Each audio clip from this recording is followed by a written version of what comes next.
Hey guys, tonight we're slipping back into an ancient world of smoke sandals and soft murmurs echoing against marble columns. You find yourself walking slowly through the heart of Athens, though not the dazzling, sun-splashed Athens of postcards. No, this is night. The streets are dim, lit only by the erratic glow of oil lamps in clay bowls. The smell of charred wood lingers from cooking fires, still curling in lazy threads up toward the Acropolis. A couple of goats clop their hooves on uneven stones, and from somewhere down an alley, an argument over olives trails into the warm night. And right here, beneath the blanket of stars, the gossip is about gods. That's how it usually is in this city. Ordinary Athenians whisper tales of Athena protecting their walls, of Poseidon sulking about losing the city's patronage, of Zeus doing whatever Zeus does. But tonight, the whispers feel fresher, like a rumor in motion. Something about Athena herself experimenting with sound, instruments, a project not involving war or weaving or strategy. Strange. So before you get comfortable, take a moment to like the video and subscribe, but only if you genuinely enjoy what I do here. Go ahead, drop your location and your local time in the comments, because it's always fun seeing just how global this little circle of late-night listeners has become. Now dim the lights, maybe turn on a fan for that soft background hum, and let's ease into tonight's journey together. You keep walking sandals, brushing dust from the flagstones until the chatter of the city thins. Beyond the marketplace, you glimpse temples silhouetted against the stars. The Parthenon hasn't even been built yet. Athens is still finding its swagger. People here live in simple stone homes, eat bread dipped in oil, and carry clay jugs of water drawn from public fountains. The democracy everyone brags about is more of an experiment than a polished system. But amid all this, their gods are very real to them. Tonight, the goddess, who usually embodies wisdom and strategy, seems restless. It's as though the Athenians can sense it, a ripple, a whisper, that Athena is pacing somewhere unseen. Unlike Zeus with his thunderbolts or Dionysus throwing eternal festivals, Athena doesn't often get tangled in theatrics. She's the level-headed one, the one you'd call to help solve a geometry problem at midnight. Yet she craves invention, something new, something that might carve her name, not just into the stone of temples, but into the very air people breathe. And you tagging along in this myth are stuck wandering after the goddess as though it's the most natural thing in the world. You probably won't survive this if she notices, but then again, maybe you will. After all, who would she be without a quiet audience, a pair of mortal eyes watching history or myth take shape? You step beyond the city walls. The ground slopes toward marshes where reeds sway gently in the night wind. Cicadas hum. A night bird coughs out a sharp call.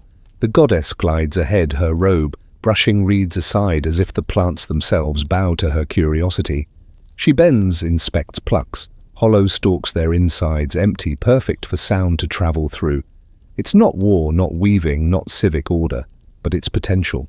Here's a mainstream fact you might like. In Greek myth, many inventions are pinned on gods or heroes. Fire to Prometheus, the lyre to Hermes, wine to Dionysus. In reality, of course, mortals likely discovered these things themselves, but myths worked like bedtime stories, explaining human creativity by giving divine credit. Tonight, Athena claims flutes. Now, a quirky tidbit: some ancient sun worshippers actually used crocodile dung as sunscreen. Doesn't sound relevant? Well, imagine Athena standing in marshes, maybe thankful. Greece doesn't come with Nile crocodiles. She's spared that particular indignity. Historians still argue whether Athena really had a myth about inventing flutes from the beginning, or whether later storytellers patched it onto her because flutes were already woven into Greek culture. Was she genuinely a frustrated artist in myth, or did someone just decide she deserved an embarrassing subplot? You'll find the debate amusing as you picture her goddess of rational wisdom, hunched over reeds like a distracted artisan. The stars above pulse gently, their light blurring. You imagine the citizens back in the city centre, sipping watered wine, unaware that out here in the reeds, the very shape of their music is about to change. You hear the rustle of Athena's robe, the sigh of reeds, the hush of your own breath. All of Athens is asleep, but you keep moving forward, caught in her orbit.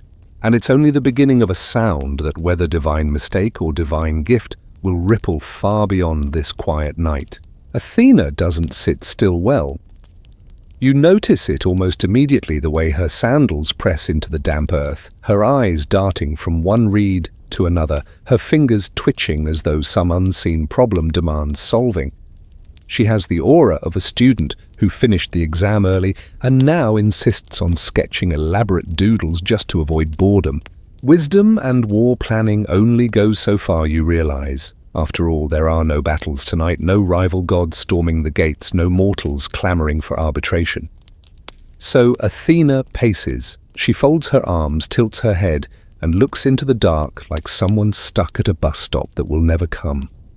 The goddess of wisdom is restless. She wants novelty. She wants something new to prove. She isn't just a walking library of strategy manuals.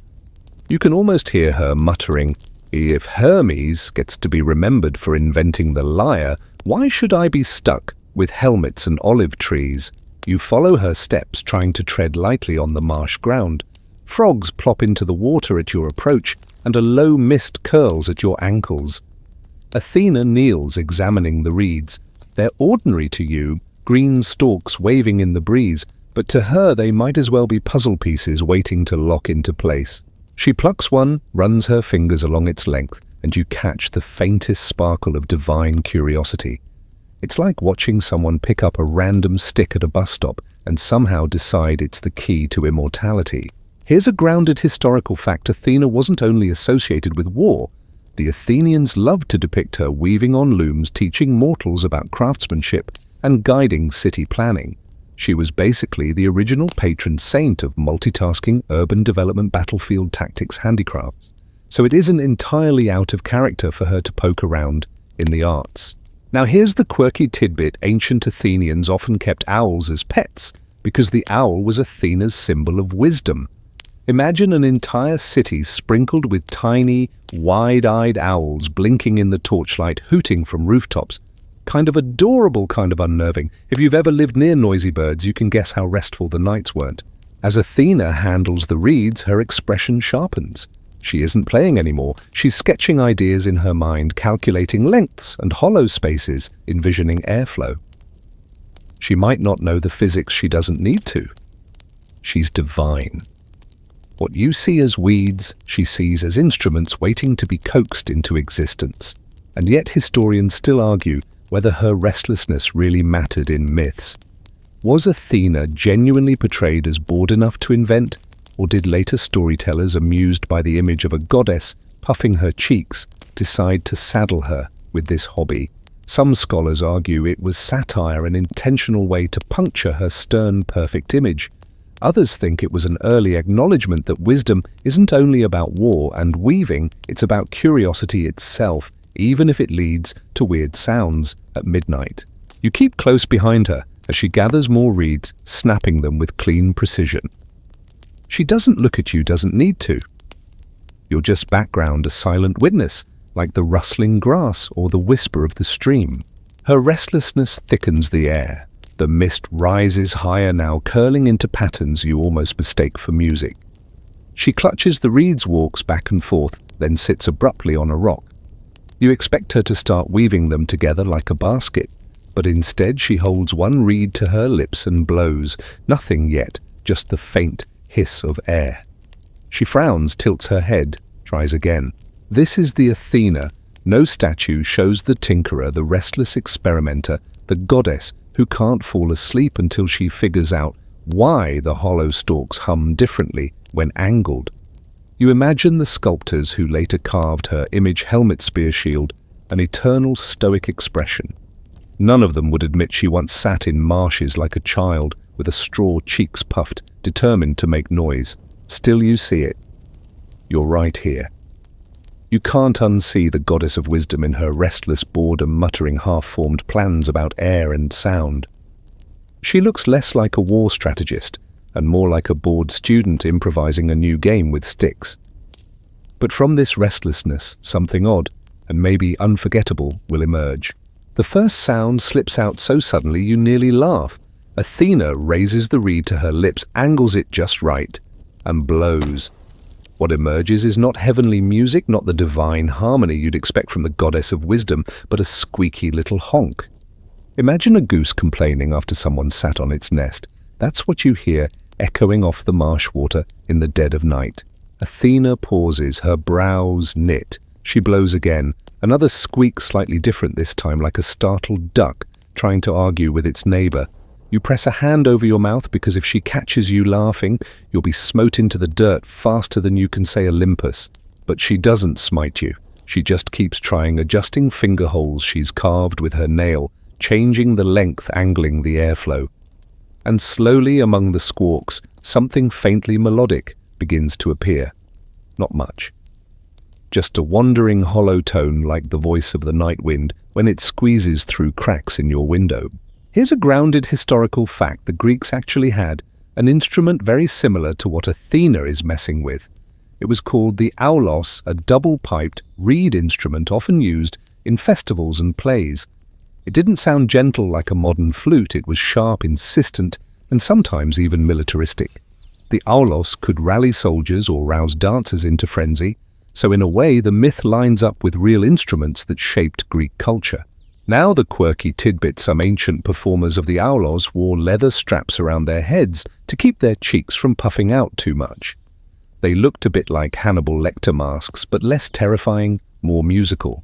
Imagine Athena with her dignified helmet swapped for a reed strap contraption. Hard to take her seriously after that. The goddess doesn't know it yet, but this invention will never win her respect. Still, in this quiet moment, she seems convinced she's stumbled onto greatness. Her eyes gleam. She tilts the reed again, blows harder, and the sound shifts into a shrill whistle that makes you cringe. Somewhere nearby, an owl takes flight as though protesting. You watch her cheeks balloon as she experiments, puffing out in ways no goddess would want immortalized. And yet there she is, divinity reduced to a red-faced musician, struggling through scales that sound like a cat trapped in a pantry. Historians still argue whether this part of the myth was meant as comic relief. Was it to remind mortals that even the wisest gods could falter? Or perhaps it was a cultural jab at the flute itself, which some Greek philosophers disliked. Plato, for example, complained about flutes in his Republic, claiming they stirred up unruly emotions. Maybe sticking Athena with them was a sly way of saying even wisdom itself can make questionable choices. The night grows heavier, crickets buzz in the silence between her attempts. The moon glints off the water, reflecting her figure as she adjusts another reed. She creates two, ties them together, tries blowing into both at once. The sound now is indescribable. Imagine a bagpipe had a baby with a squeaky door hinge. That's what fills the marsh loud enough that you're sure half of Athens is stirring in their sleep, wondering what nightmare chorus haunts their dreams. You shuffle nervously, glancing back toward the city. No soldiers are rushing out to investigate, no torches bobbing. Maybe the Athenians have already learned that sometimes it's better not to ask what noise comes from the gods. Athena doesn't care. She's lost in the experiment, utterly devoted. You almost admire her persistence, even as your ears ring. The goddess of wisdom, the general of countless battles, the patron of artisans tonight. She is something simpler, a woman desperate to wring meaning from hollow reeds chasing music in the dark. You sit down on a patch of dry ground, resigned. Sleep tugs at your eyes, but every time you drift, another honk startles you awake. She doesn't notice your struggle. She doesn't notice the hour passing. For her invention is timeless, a game of air and sound, one squeak at a time. By the time the gods catch wind of Athena's new hobby, the night has bled into a pale dawn. You find yourself following her back up the slopes toward Olympus, the reeds tucked proudly under her arm. She looks like a schoolchild returning with a science project, eager, determined, completely oblivious to how unready the world is for what she's about to unleash. The other gods assemble out of curiosity, lounging on golden benches, their laughter already buzzing like bees in summer. Zeus strokes his beard, Hera arches an eyebrow, and Aphrodite reclines as though any mortal instrument could only exist to praise her beauty. Athena steps forward chest high and announces she has created something new. Then she lifts the reeds to her lips. The sound that bursts forth is, well, imagine a donkey braying through a megaphone or a toddler discovering the joys of a whistle inside a tin can. That's the grand premiere of Athena's instrument. The marble halls of Olympus actually seem to rattle. You sneak a glance around the divine audience. Some of them clap politely.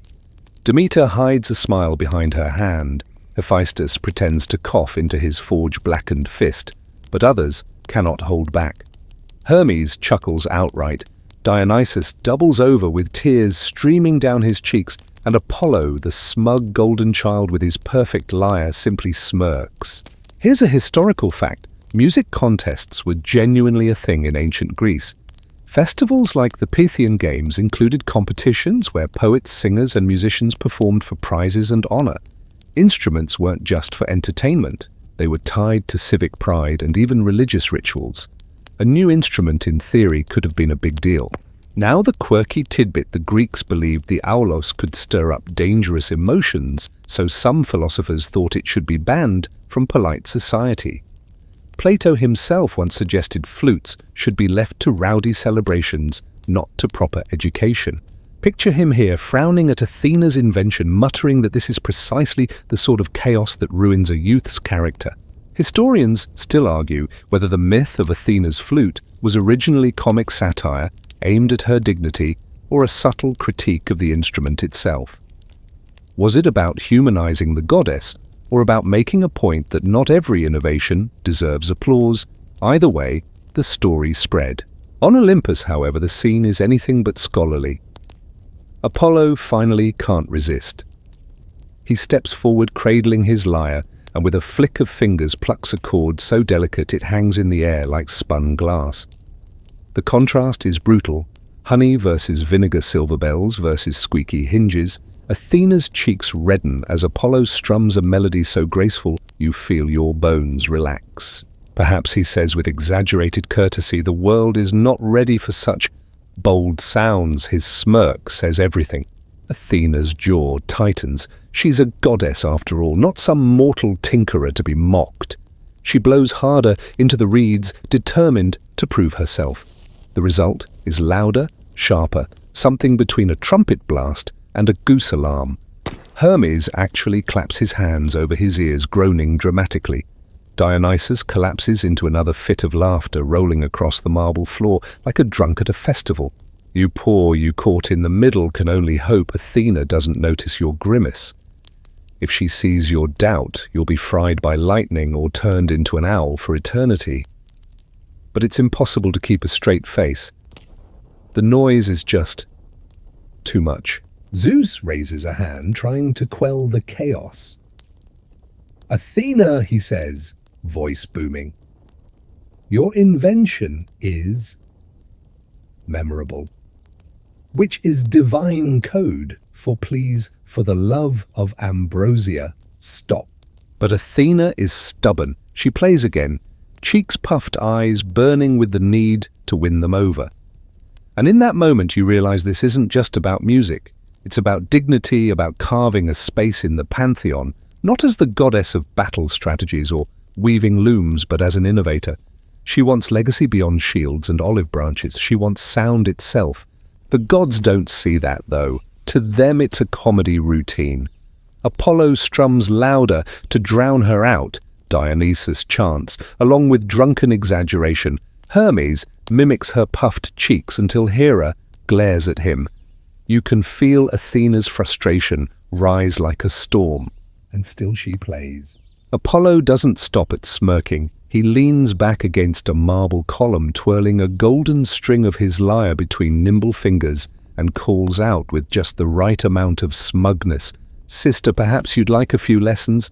The lyre has been known to soothe hearts rather than wake roosters."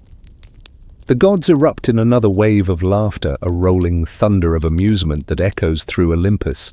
Athena's jaw stiffens. You can almost hear her teeth grinding, though she doesn't speak. Instead, she raises the reeds again and blows, determined to drown his arrogance. The sound squeals across the halls like a rusty gate in need of oil. Apollo counters with a soft arpeggio delicate as silk. He doesn't even try hard. The contrast alone humiliates her.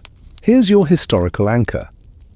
Apollo was indeed considered the god of music, especially of string instruments like the lyre.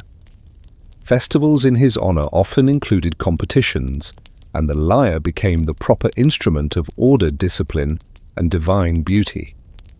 The flute, by contrast, had more chaotic associations linked to wild dances, satyrs, and even funerals. The clash between Apollo and Athena in myth echoes those cultural categories: string versus wind order versus frenzy.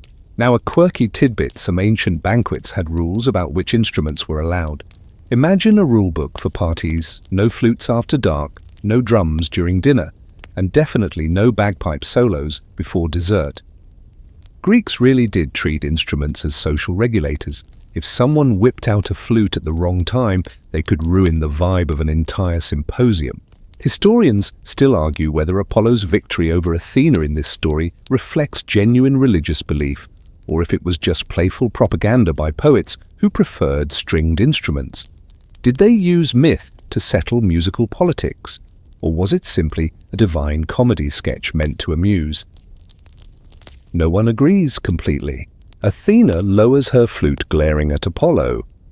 You can see it, the sting of mockery, the weight of being outshone in front of her entire family. It's not that she thinks her creation is perfect. She knows it still squeals and sputters, but she wanted credit for trying, for daring. And instead she's the punchline of Olympus's late-night comedy hour. Apollo strums again, this time deliberately weaving a mocking tune that mimics her squawks. Each note lands like a jab. Even Zeus chuckles, though he tries to hide it behind a cough. Athena's cheeks burn. She isn't used to this. She's the goddess of wisdom, the one mortals carve statues for, the one they invoke before wars. No one laughs at her. Until now. You almost feel sorry for her. Almost.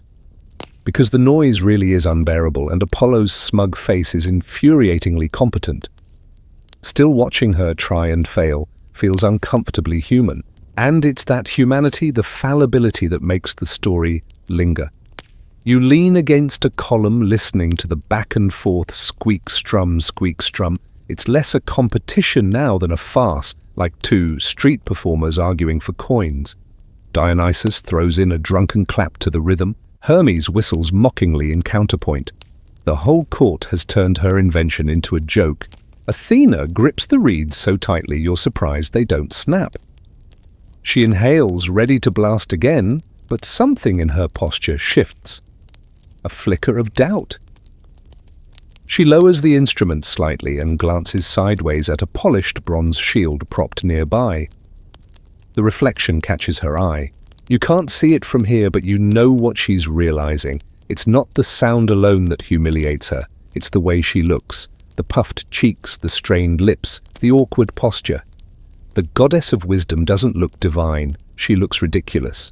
But that moment of realization belongs to the next act.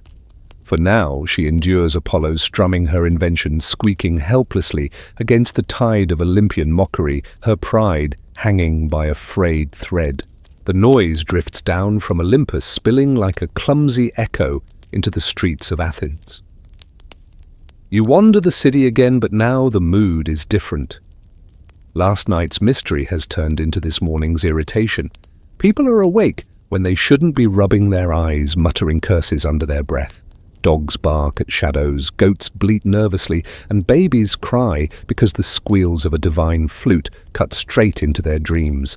You pass a row of small stone houses where families have thrown open shutters, craning their necks toward the sky. Is it thunder, one asks. Is it Hermes playing tricks? Another mutters. But when the sound comes again, long, shrill, unmistakably, like a goose trying to join a choir, everyone grimaces in unison. It's the new gossip. Athena has invented something, but no one is sure whether it's music or punishment. Here's a historical fact. The aulos, that double-piped flute we mentioned before, wasn't just for entertainment. It accompanied tragedies in the theatre, underscored sacrifices at temples, and even marched alongside soldiers to keep rhythm. It was the soundtrack of public life. And because it was loud and piercing, it was perfect for cutting through noisy crowds. What Athena is fumbling with here is in some twisted way the ancestor of real instruments that carried Greek culture for centuries. Now for the quirky tidbit, archaeologists have discovered some alloy made of bone. Yes, bone. Sometimes deer, sometimes human. Imagine showing up at a festival only to realize the instrument you're dancing to used to be part of Uncle Demetrios. Talk about awkward family history.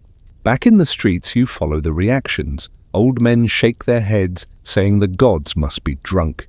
Market vendors grumble that their sleep has been stolen, and priests glance nervously at the temples, wondering if they should make offerings just to quiet Athena down. Even the owls, sacred to her, seem to hoot disapprovingly from the rooftops, as if embarrassed by their patron goddess. Historians still argue whether this part of the story reflects genuine disapproval of flutes in polite society, or if it's simply a colourful exaggeration. Some claim Athenians genuinely looked down on flute players, ranking them below lyre performers. Others insist flute music was everywhere, and the myth just poked fun at one goddess's failed PR stunt. The truth, probably a messy mix of both. You cut through the agora, the marketplace, where even at dawn people are setting up stalls. Instead of the usual rhythm of hammers and chatter, there's a weird undercurrent flute, squeaks echoing in the distance. A woman selling figs sighs and mutters, "By the gods, will she ever stop?" A fisherman plugs his ears with wool and keeps stringing his nets. You can't help but laugh quietly at how human it all feels. Imagine your neighbor deciding to practice bagpipes at midnight, convinced they're destined for stardom. That's what the Athenians are living through, except their neighbor is a goddess, and complaining too loudly might get you turned into a shrub.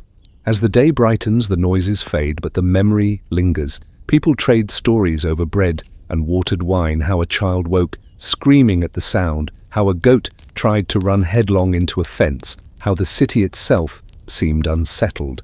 Athens, the proud city of philosophers and builders, has become the stage for divine amateur hour. And you trudging past vendors and priests realize this is bigger than one goddess's hobby. It's about dignity, reputation, and what happens when the divine stumbles into the messy territory of mortal life. The people of Athens won't forget this night, just as you won't.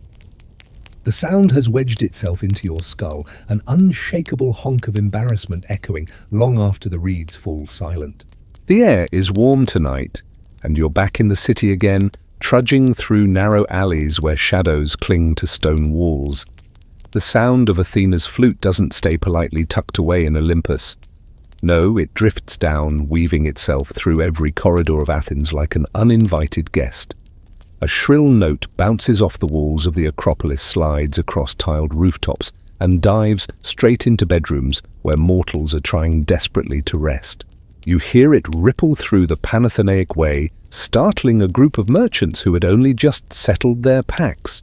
Dogs whine tails between their legs. A mule tied near a tavern kicks at the wall, braying as if answering the squeaks. The flute's voice has no rhythm, no pattern. It's just a restless goddess blasting away at midnight, a lullaby designed by chaos itself. Here's a grounded historical fact.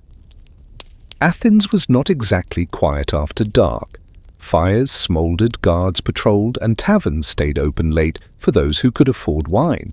But the sudden cry of flutes across the sleeping city that would have been as startling as a modern car alarm going off at 3 a.m. for no reason. Now the quirky tidbit, some Greeks swore that music could heal illnesses seriously.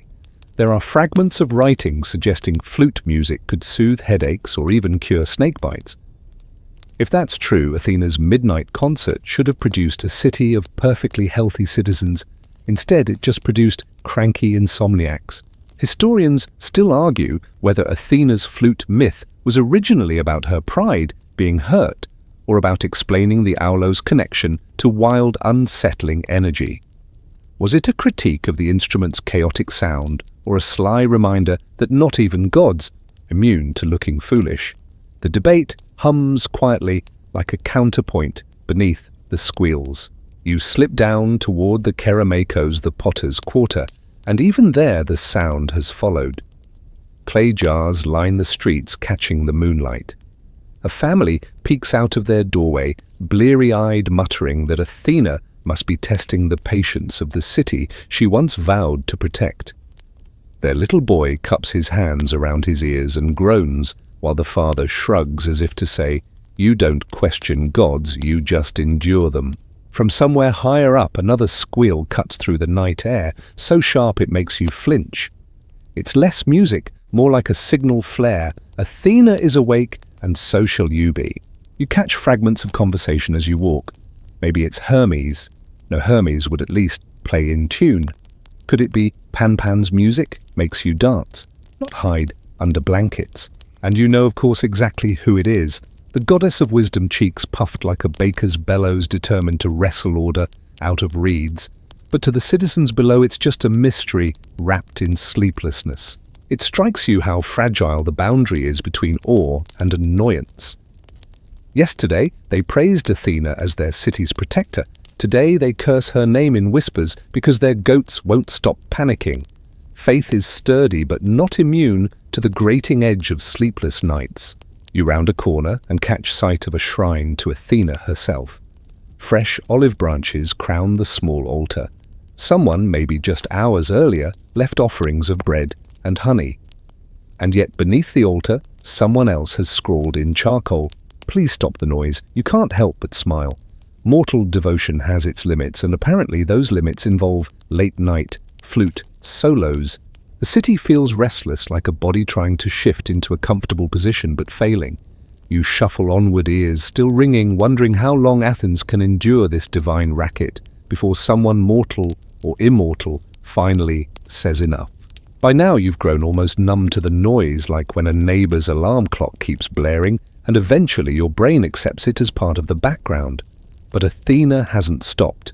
She's relentless, puffing into those reeds as if Olympus itself depends on it. You trail her one evening as she slips away from the crowd of gods, carrying the instrument down toward a quiet pool of water. Maybe she just wants to practice without Apollo's smirk burning holes in her pride. She kneels by the pool, lifts the reeds, and blows again. The sound skitters across the surface of the water, sending ripples darting outward like startled fish. And that's when it happens. She sees herself. The reflection stares back, her own divine face warped by the puffed cheeks and strained lips of a mortal trying too hard. It's ridiculous, like someone stuffed grapes in her mouth. The goddess of wisdom looks less like a warrior and more like a child making silly noises through a straw at the bottom of a juice cup. Here's a grounded historical fact. In Greek art, Athena was almost always portrayed as poised, armored, dignified. Statues showed her with sharp, clear eyes and an unyielding stance. This myth of the flute is one of the very few stories that undercuts that perfect image. To see her embarrassed is almost unique. Now, the quirky tidbit: ancient Greeks didn't have mirrors the way we do.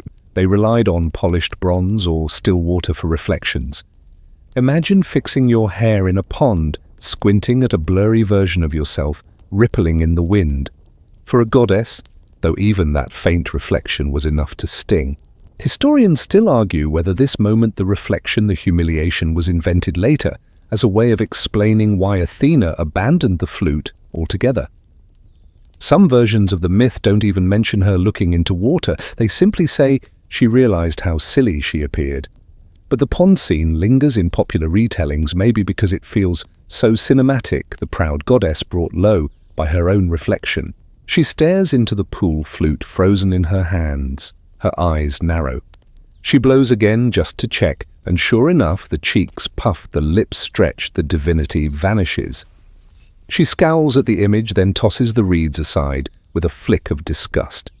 They land in the grass with a dull thud, forgotten in an instant. You hold your breath. For a moment, you almost expect thunder or a divine tantrum or flames.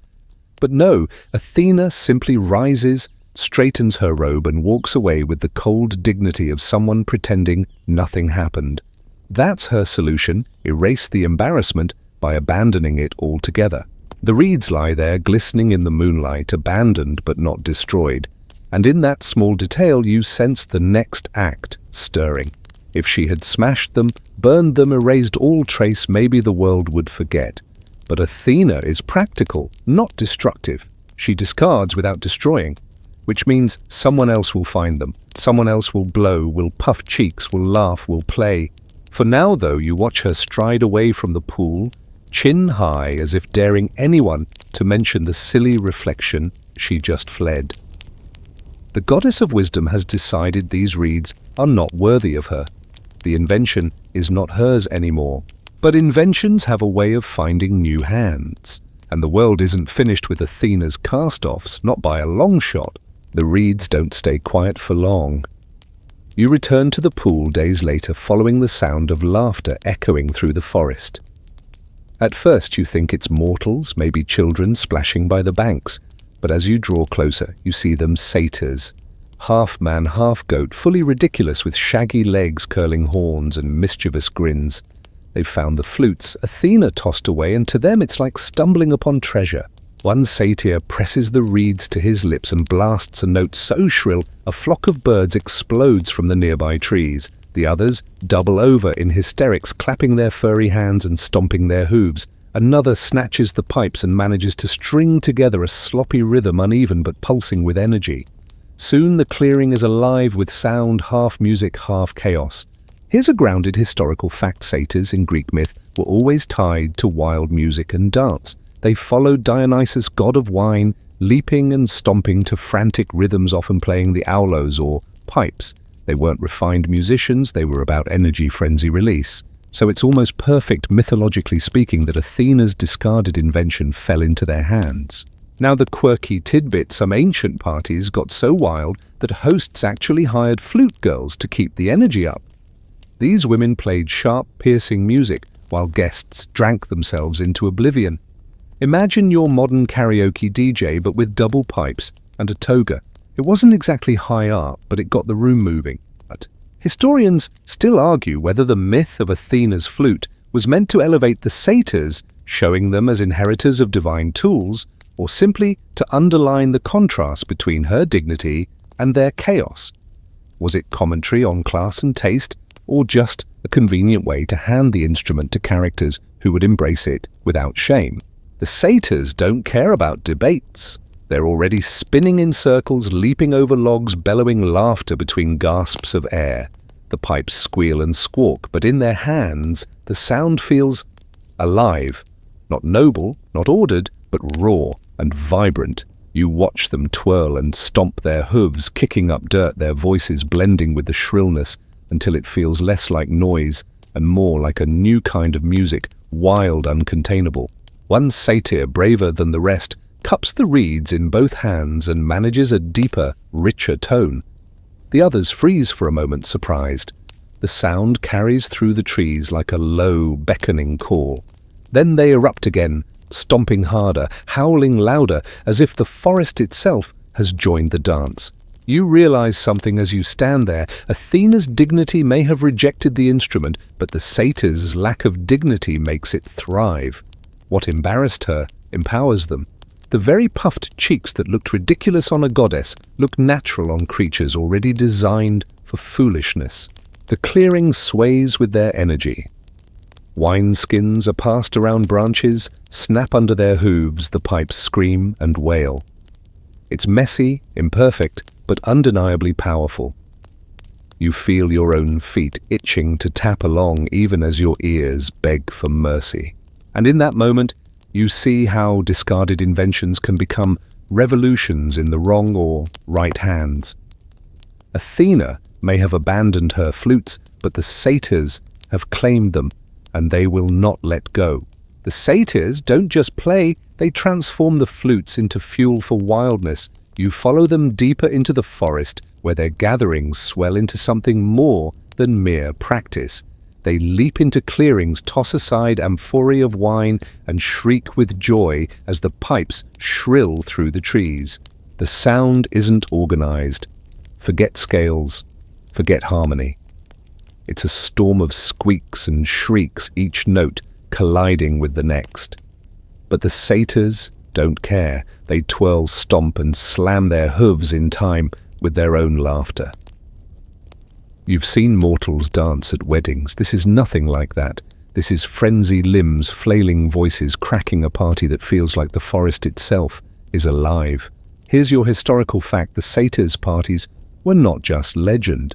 In ancient Greek festivals honoring Dionysus, like the famous Dionysia choruses of men dressed as satyrs performed bawdy songs and dances. They were meant to shock, to amuse, to stir the audience into both laughter and discomfort. The flute, sharp and wild, was central to these performances. And now the quirky tidbit: archaeologists have found drinking vessels decorated with scenes of satyrs so intoxicated they had to lean on their flutes like walking sticks. Imagine stumbling home from a club while still clinging to your clarinet that's basically ancient comedy painted onto fine pottery. Historians still argue whether the presence of the aulos in Dionysian rituals made it sacred or shameful. Was it a divine gift that freed mortals from restraint, or an instrument that dragged them into chaos? The argument is centuries old, but standing here, watching satyrs spin until they collapse in heaps of laughter, you feel the answer doesn't matter. To them it's both. The party spreads like fire. Nymphs peek from behind trees, giggling at the sight. Even Pan himself, god of rustic music, wanders in, curious. He snatches the pipes, presses them to his lips, and blasts a series of notes that send the satyrs into a renewed frenzy. His laugh booms through the forest deep, mischievous, approving. You realize you're caught up too. Your toes tap, your shoulders sway. The noise is grating, but it's also hypnotic. The more they play, the more you feel your body wanting to join, as if the sound bypasses logic and dives straight into the bloodstream. Wineskins are passed around. Satyrs gulp greedily, spilling half the contents onto their fur. A few attempt acrobatics, flipping mid-dance, tumbling onto each other, roaring with laughter. The pipes scream on high and harsh until you almost believe the stars themselves are vibrating in the sky. And in the middle of it all, Athena's discarded invention has found new purpose. No longer a goddess's embarrassment, it's now the anthem of chaos, the heartbeat of every woodland revel. You can almost imagine Athena hearing this from afar, her cheeks flushing not from puffed air, but from sheer second-hand embarrassment. Yet maybe, just maybe, a tiny flicker of pride stirs in her, knowing her cast-off has sparked something uncontainable. The satyrs don't think that deeply, of course. For them it's simple: the flutes sing, the wine flows, and the night belongs to their unrestrained joy. The wildness doesn't stay hidden in the forest. Word spreads, as it always does, carried by shepherds, travelers, and anyone who accidentally wandered too close to the satyrs' midnight jamboree. Soon, mortals in nearby villages start whispering about the strange new sound, shrill, uneven, yet impossible to ignore. You hear it echoing off rocky hillsides, a sound no one can quite describe. Some call it thrilling, others call it unbearable, but everyone remembers it. One night you drift into a small village tucked at the foot of the mountains. Smoke curls from chimneys, goats shuffle in their pens, and weary farmers rub the dust from their eyes. Just as they settle for the night, the sound erupts, the pipes blasting from somewhere beyond the olive groves. The notes slice through the air, waking children, startling chickens, sending a donkey braying in confusion. The villagers groan, pulling blankets over their heads. Here's a grounded historical fact: rural Greek life was filled with music lyres at feasts, flutes at processions, drums at festivals. But instruments were usually played within community rituals, not at random hours of the night. The sudden intrusion of satyr music into quiet villages would have felt like a violation of rhythm, both literal and social. And here's the quirky tidbit: some ancient Greeks believed music could drive people temporarily mad. There are records of rituals where participants danced to exhaustion, convinced they were touched by the gods. If that's true, then these flutes weren't just noise. They were potential catalysts for chaos, pushing mortals past their limits. Historians still argue whether myths like this reflected real tension between rural traditions of wild music and urban ideals of order and refinement. Was the flute story a coded way of mocking country folk who embraced noisy instruments, or was it just comic relief in a culture that loved poking fun at its own gods? The villagers certainly don't find it funny. You overhear a woman muttering that the gods must be angry, while her husband insists it's just drunken shepherds with too much time on their hands. A boy, wide-eyed, begs to go see the source of the sound, but his mother pulls him back firmly, warning that such music only leads mortals into trouble. Meanwhile, in Athens, the story twists. Merchants gossip that new instruments are spreading among travelers carried from village to village. Some even claim to have heard flute music at marketplaces blending with the clatter of pottery and the cries of fishmongers. To some it's refreshing, to others it's an abomination noise creeping into spaces where only noble lyres should sing. You walk the city streets and feel the tension in the air. An old philosopher sneers that the flute is a vulgar toy, unfit for respectable ears. Yet just around the corner, a group of youths tries to imitate the satyrs, puffing their cheeks and laughing until they nearly collapse. The instrument divides the city like nothing else. Athena, of course, remains silent. She may have abandoned the flutes, but her shadow still looms. Citizens glance up at her temples, wondering if their patron goddess is ashamed or secretly amused, or perhaps plotting some divine retribution.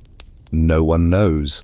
But you can sense it. The flutes are no longer just toys of satyrs. They are slipping into mortal life, weaving themselves into the fabric of daily sound. And once an invention takes root among mortals, no god, not even Athena, can completely control where it goes. By now, the flutes are everywhere. You wander through the agora at midday, the heart of Athens, where vendors shout about olives, wine, and wool. Amid the chatter and clatter comes a piercing squeal, a boy perched on a fountain's edge, puffing into a makeshift reed pipe. The sound makes a fishmonger wince and cover his ears while a group of girls giggle at the sight. The boy beams proudly he's making music, or at least something resembling it. Here's your historical fact. Athens had laws regulating public noise, particularly during religious festivals or ceremonies. Certain instruments were tied to specific rituals, and disrupting that balance was frowned upon. The lyre symbolized harmony and intellect. The flute symbolized frenzy and excess. To many Athenians, this creeping popularity of the flute must have felt like cultural slippage. Now for the quirky tidbit, some Greeks genuinely believed that playing the flute could reshape the mouth. Teachers warned students that too much practice might permanently alter their lips or cheeks. Imagine telling a teenager today, "Don't play saxophone, it'll ruin your smile." That's exactly the kind of superstition that shadowed the instrument. Historians still argue whether the flute's reputation was always negative or whether it depended on class. In elite symposia, wealthy men mocked it as vulgar, but in villages and among common folk, it thrived. Was it a class war of sound, or just another example of the upper crust disdaining what the masses enjoyed? As you stroll through the city, you hear it again, this time at a symposium. The host had promised dignified discussion, perhaps poetry, recited over wine. But someone sneaks in a flute player.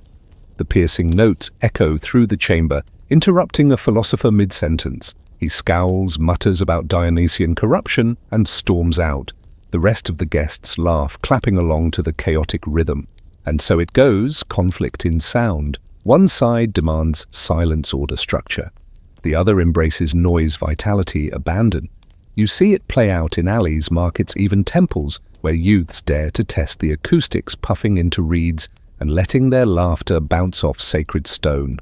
You pause by the Acropolis and gaze up at the Parthenon gleaming in the sun. Inside, statues of Athena stand serene, unshaken by mortal trends. But outside, the air carries the squeal of pipes. You wonder if the goddess hears it, if the sound annoys her, as much as it annoys the priests trying to maintain solemn rituals. Or perhaps she smirks at the irony, her abandoned toy, now an unstoppable wave. And you realize something inventions rarely vanish. Once unleashed, they spread, adapt, and survive in unexpected hands. Athena's flutes are no longer hers. They belong to the mortals, messy and stubborn, who refuse to let go of what makes them laugh, dance, and forget the weight of their lives even for a moment. Night again. You're drifting through Athens when you stumble upon a dimly lit courtyard. A crowd gathers around a fire pit, shadows flickering on plaster walls. At the center stands a young woman clutching a pair of flutes, two reeds bound together, the true aulos. She takes a deep breath, cheeks ballooning like sails, and unleashes a shriek so sharp you feel your molars rattle. The crowd bursts into laughter, clapping their hands, urging her on. And then something shifts. She finds a rhythm, a pulsing beat that cuts through the night like a heartbeat. The clapping turns to stomping, the stomping to shouts. Within moments, the courtyard is a frenzy of motion, neighbors, strangers, drunkards, and children spinning in a dance that shakes the dust from the stones. Here's your historical fact: the aulos wasn't always dismissed. In some rituals, it was considered essential, especially in ceremonies honoring Dionysus, or even in military settings where it kept hoplites marching in step. Imagine soldiers advancing to the high-pitched squeal of double flutes. It happened. And now the quirky tidbit: ancient athletes sometimes trained to flute music. It was believed the rhythm could improve endurance, pacing their movements like an early form of a workout playlist. Picture Olympians sprinting to the soundtrack of what sounds like a dozen squeaky balloons. Historians still argue whether the flute's association with disorder was a later invention layered onto a once respected instrument. Was it originally noble only to be downgraded by myths like Athena's embarrassment? Or was it always a little unruly, tolerated in war and ritual, but never welcomed at the refined table? Back in the courtyard, the fire flares higher. The music is terrible by any technical measure, yet the energy it generates is undeniable. A boy grabs his grandmother's hands, pulling her into the circle. A pair of men topple over, laughing too dizzy to stay upright. And above it all, the flutes cry on commanding attention, refusing silence. You lean against a wall, watching, listening. You remember Athena's reflection in the water, her scowl, her decision to walk away. Yet here, her discarded invention has become the heart of mortal joy. It doesn't matter if the notes scrape against the sky like nails on stone. What matters is the unity it creates, the shared breath of a community losing itself in noise. And you think maybe Athena underestimated mortals. Maybe she thought them too concerned with dignity, too fragile for foolishness. But here they are, proving her wrong with every puffed cheek and clumsy step. The courtyard trembles with sound, and you realize the flute is no longer a joke. It's a force, whether anyone likes it or not. By now, the flute has seeped into every corner of life. You wander past a wedding procession, garlands of flowers, dancers twirling in bright cloth, and sure enough, a pair of young men puff away at their flutes, filling the air with shrill celebration. The bride looks radiant, but her father grimaces as if secretly wishing for a lyre instead. Here's your historical fact: weddings in ancient Greece often included music, though lyres and choruses were more traditional. Still, there are vase paintings that show flute players accompanying dances at banquets, so maybe our noisy reeds did sneak into wedding nights too.